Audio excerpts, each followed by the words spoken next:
Dan kita lihat pemicu yang menyebabkan masalah kanker itu adalah estrogen.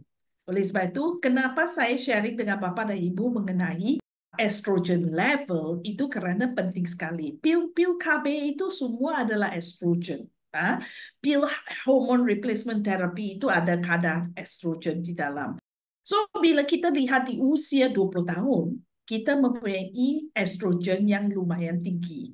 Di usia 30 tahun sampai 35 tahun sampai 40 tahun, kita mempunyai estrogen yang paling tinggi pada waktu itu. Kenapa, Bapak dan Ibu? Itu adalah waktu usia subur. Faham arti saya? Ini adalah peak time untuk sel kanker itu menjadi agresif. Oke? Menjadi agresif. So, pola hidup, pola makan di waktu itu kita harus lebih memperhatikan. Dan tetapi kalau Anda melihat, mengikut risiko yang tadi kita bahaskan, artinya usia kita lebih tinggi, peluang kita untuk mendapat breast cancer itu lebih tinggi. Tetapi risiko untuk kematian itu tidak setinggi orang yang lebih muda, di mana orang punya estrogen itu masih aktif sekali. Artinya, waktu orang itu masih muda mempunyai estrogen yang banyak, sel kanker itu akan menjadi agresif dan merebak jauh lebih cepat berbanding dengan orang yang sudah berusia. Orang yang berusia itu biasa sel kanker itu akan terjadi kerana sel-sel mereka rata-rata kerana tidak ada penjagaan sudah rosak. Sudah terlanjur rosak. So, sel-sel di tubuh kita kalau banyak sekali yang sudah terlanjur rosak, pasti sel kanker itu akan menjadi lebih gampang terjadi di dalam tubuhnya. Okay. Dan kita lihat di sini, estrogen itu ada dua jenis. Satu yang diproduksi oleh tubuh kita. Seorang wanita daripada usia kita mulai menstruasi sampai kita menopause, kita akan memproduksi estrogen. Sesudah menopause, hanya satu bahagian sahaja yang akan terus memproduksi estrogen ialah jenis estrogen estron, tetapi hanya dalam kadar yang dikit.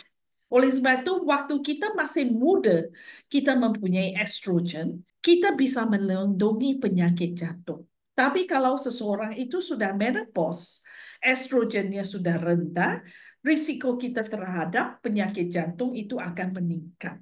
Oke?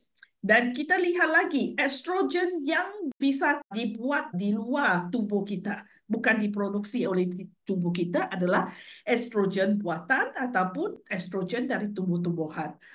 Yang pertama adalah synthetic estrogen, adalah jenis yang dipanggil pil KB, pil KB.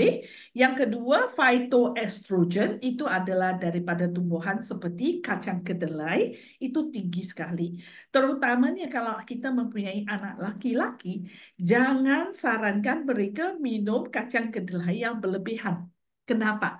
Kerana dia mempunyai phytoestrogen. Artinya, anak tubuh laki-laki itu akan mempunyai estrogen yang berlebihan. Oke, coba Anda lihat. Rata-rata produk Viamo, kita tidak menggunakan kacang kedelai. Kenapa? Karena untuk saya selalu bilang, walaupun kacang kedelai itu adalah phytoestrogen, tetap kalau dia itu tidak cocok di dalam tubuh kita, itu bisa merangsang masalah kanker di dalam tubuh. Oke, tadi kan saya udah bahas mengenai bicara mengenai xenoestrogen.